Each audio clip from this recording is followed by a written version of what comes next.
how the habits you build as a trainee it shapes you as a trainer. Okay, so first the question: how many of you guys here wants to eventually be a trainer so you can develop and train your own team? Everybody, right? So now the interesting about now the interesting about is to become a good trainer. You don't become a great trainer. It starts when you are a trainee. Okay, the habits that you build right now as a trainee will determine how fast you grow in this business. Now, so today I wanted to talk about the things that I did as a trainee to become a trainer. So what did I do? The first thing is going to a lot of field training appointments. Guys, your trainer doesn't tell you just to tell you, right? You want to go to a lot of training appointments so you can see the real situations. That is why your trainer asks you to build a list with names and numbers, so you can use that list to set appointments. Now, so going into those field trainings, you learn the real deal, right? You get trained before you get licensed. So when you get licensed, you actually know what to do. Now, when you go on these appointments, just not be physically be there. Pay attention, write a lot of notes down. Pay attention how your trainer interacts with the client, how they answer the questions, how they explain things, right? Just not be there and sit quietly, but really be active and taking notes as well. Because the real learning happens in the field. You learn the most when you are in the field. We always say 1 hour in the field equals 20 hours in classroom training. Now, the second thing is practice. Practice, practice, practice. Either practice by yourself in front of the mirror or practice with other people so they can give you feedback.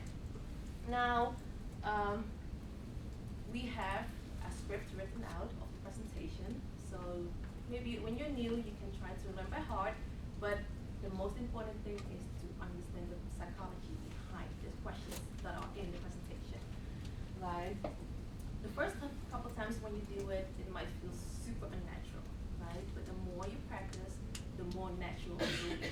And the more you practice, the more confident you will feel in front of your clients.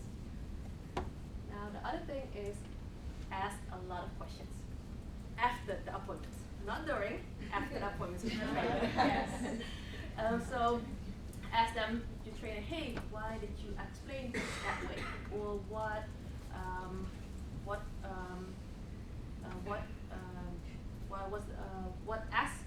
question did you ask, right?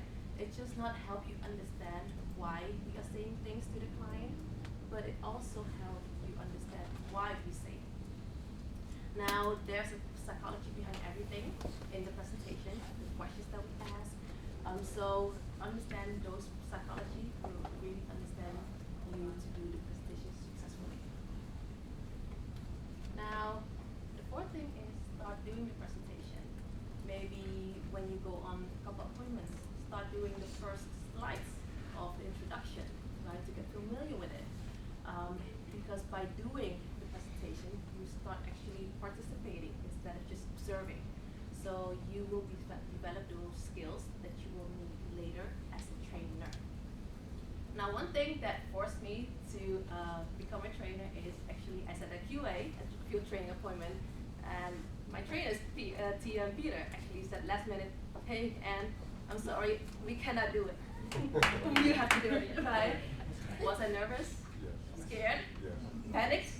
I did. Right? I was like, no. But I had no choice. There is no option to reschedule, right? If the client confirms, you have to go. So you have to be forced to go into do it by yourself. That's the only way, guys, to grow and to get better. Because if you wait until you are 100% ready, you will never be ready, right? So you have to go out of your comfort zone, do it. It might feel uncomfortable, but you will get better.